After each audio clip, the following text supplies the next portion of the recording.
get a lot of awards. But when I do, it's kind of an emotional experience. It's weird. I love it. Are you used to that kind of idea, though? Do you having to address a public room?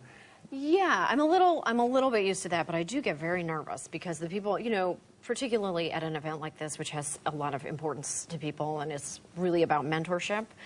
All the speeches that are before you are very, you know, they're grand. They speak of big ideas. And then I was looking through my notes and I was like, oh, I made another joke about Herman Cain's balls, you know.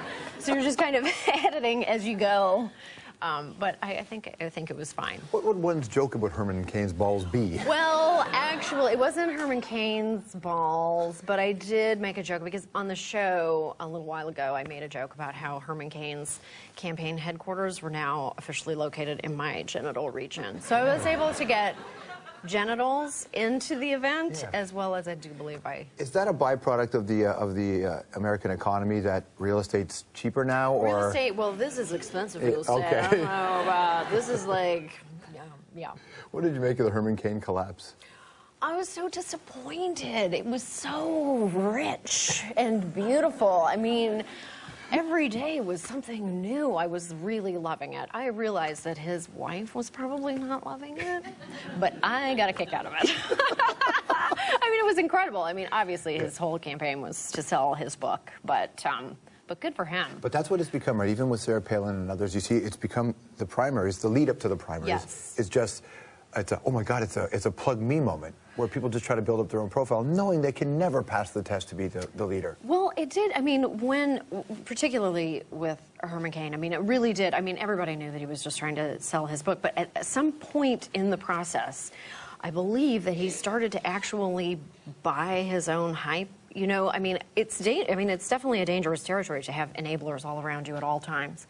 And it did seem at some point that he went, I could really do this. I managed a whole bunch of Burger Kings, and I think that I've got some real solutions.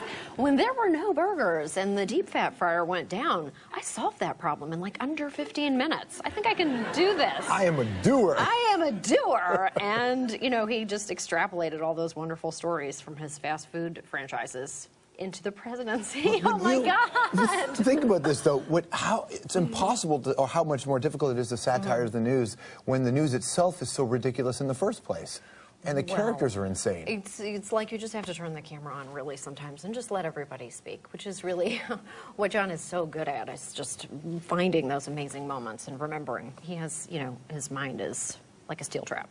When you go to the Daily Show and their correspondents, I mean, some of the kings right now were on that show. Right. Like Corral and even Colbert, what they've been able to do. Sure.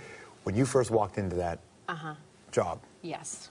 I was in a puddle of pee. Were you worried? Oh my God, it was terrible. Of course. I mean, when I auditioned for the show, I cried a lot. Let's be honest. I was like, I was incredibly nervous. In the audition, you cried? No. Oh God, no. I would not be there today if I had cried. But at home, you know, I was preparing for it, and I thought, oh my gosh, this is the greatest single opportunity I've ever been given. I really have to train for this and do a really good job. And so it was such a long process, and I cried. It was very emotional. And Jason said, I remember him specifically saying, he was like, you shouldn't be crying now. If you get the job, that's when you should start crying.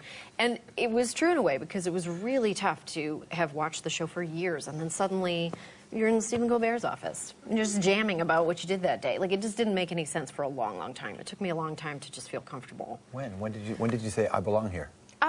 It definitely took, it probably took a year. I think about 2 years in, one of the PAs came up to me and he was like, I think you're really coming into your own. Yeah. So maybe it was at the 2-year mark, because I remember thinking, well, I feel like I came into my own like a little while ago. But thanks anyway. You know, when I'll the take the PA tells you, that's amazing. Yeah, I know. It means it's reached every level of the show. That's great. It was great. Yeah. The other thing, it's not just the idea of comedy and filling Colbert or whatever, dealing with that kind of comedy. Daily Show's an important show. It's actually, oh, well, thank you. In the modern era, it's one of the most important shows in television. Wow. Absolutely. Oh my God. It changed. The show wouldn't exist. Doing the Lord's work. You are. In a way, you kind of are. Okay. In a way.